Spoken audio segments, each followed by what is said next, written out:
everybody, Fantasticairy here, back with another video. In this week's video, I'm going to be painting some little acorns. I found these guys in the forest, and I just love how cute they looked. They have their little hats, and I thought it would make for a good painting session. So in this week's video, we're going to be painting some little acorns. It's really nice having your reference up front and right in front of you, as you can see all the textures and the colors and all the tiny details really up close. And you can also feel the acorn as well. To get a feel of its shape, it really does make a difference.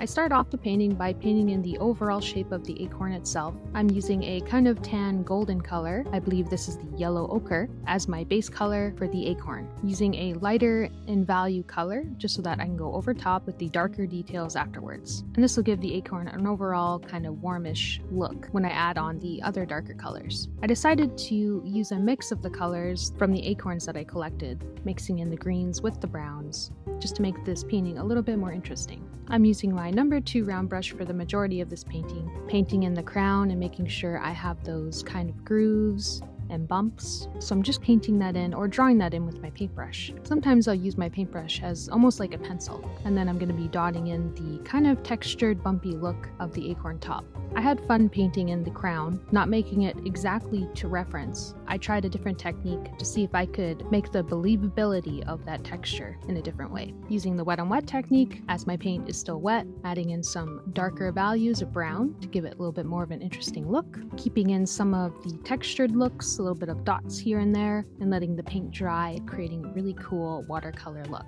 And of course, our acorn cannot be floating, so I did add a little bit of a ground value to it, using that same yellow ochre as the base of the ground, kind of just roughly spreading it in, and then I'm going to blend in some green and let that dry, and then I'll come back afterwards to detail. Now I'm going to dot in some darker values of brown just to give it a little bit more contrast for where the shadow is going to be, using it both for the crown and the main shape of the acorn, and leaving in that white negative space for later, for after when the acorn's dry. I'm going to go over it with a yellow value.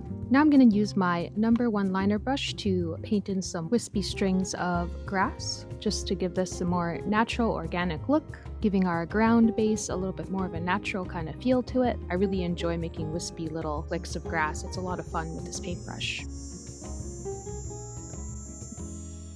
And then of course I'm going to come in with my 0.5 tiny round brush to detail in some final details, going even darker with that value of brown, making sure I have defining contrast and not being too scared to go too dark, making sure it still blends in with those other browns. And it was definitely a good idea to go in with the starker brown because it does define the acorn a lot more. And I just love how the watercolor dries naturally, creating really cool textures. It really adds to this acorn. Not super realistic, but conceptual and stylized. And then taking some more water and just making sure that it blends a little bit more softly in some areas. It was a lot of fun playing around with these different values in water to create our little acorn.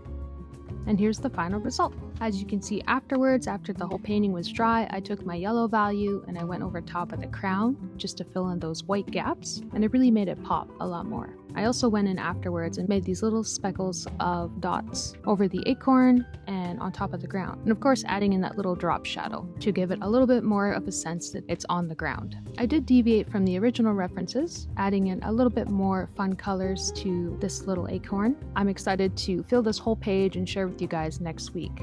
There's a lot of cool, interesting techniques you can use with watercolor to create the shapes and the look and style of the acorns if you're not going for super realistic. But yeah, I had a lot of fun. Thank you so much for watching, guys. You can find me on the social medias and the link in the description below, as well as my imprint shop where you can purchase prints and stickers if you're interested. If you like this video, please like and subscribe if you want to see more. And thank you so much for all the kind comments. It really makes my day.